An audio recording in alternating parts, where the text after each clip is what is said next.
The Dursleys are hard to like.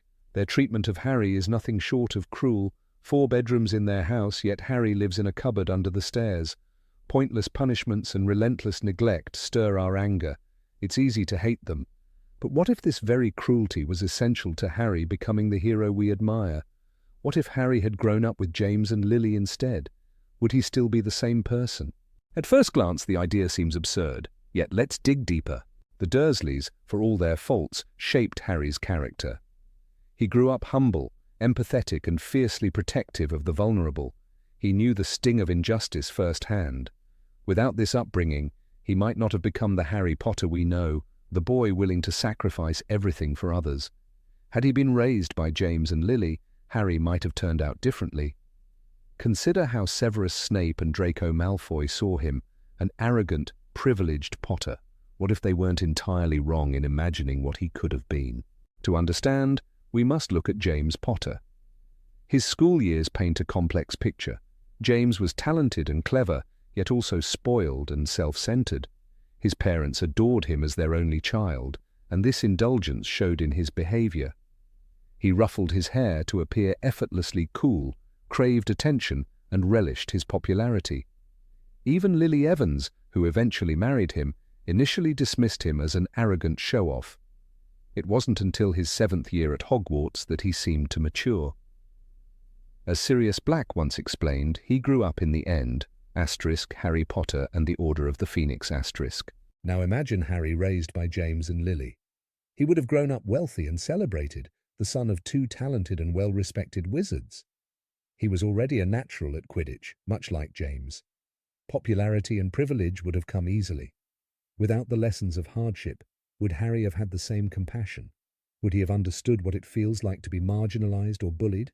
Likely not. Instead, he might have mirrored James's earlier behavior, or even Draco's entitlement. This contrast becomes clear in Harry's interactions at Hogwarts. Take his first meeting with Ron Weasley. Harry, who had never owned much of anything, immediately noticed Ron's hand-me-downs and modest background. Instead of judging him, Harry shared his wealth, offering to split his sweets on the train. For the first time, Harry had something of his own, and more importantly, someone to share it with. His generosity came from knowing what it felt like to go without. Now consider his meeting with Draco Malfoy. Draco reminded Harry of his cousin Dudley, privileged, condescending, and mean-spirited. When Draco tried to befriend him, Harry rejected the offer. Despite Draco's knowledge of the wizarding world, something Harry craved, he couldn't overlook the similarity to the bullying he'd endured from the Dursleys. If Harry had grown up without that painful experience, would he have made the same choice? Perhaps not. He might have seen Draco's invitation as an opportunity for friendship. The life Harry endured with the Dursleys was far from fair, yet it gave him an acute awareness of injustice, shaping his moral compass. When Draco insulted Hagrid, calling him a great oaf, Harry's protective instincts flared. He couldn't abide cruelty, even in casual words.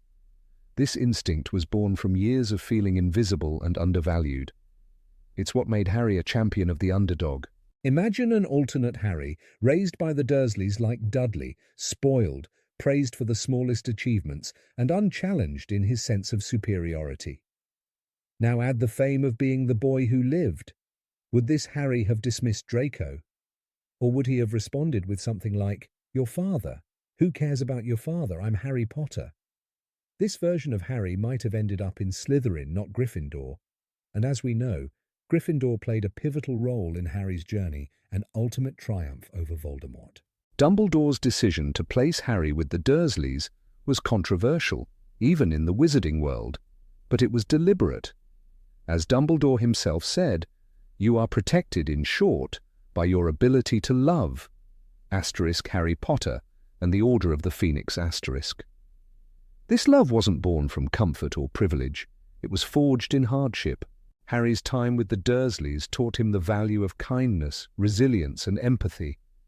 It made him the person who, in the Forbidden Forest, willingly faced Voldemort, offering his life for the people he loved. That moment of self-sacrifice defined him. Would Harry, raised in a life of ease, have done the same? The Dursleys were cruel, but their influence was paradoxically essential.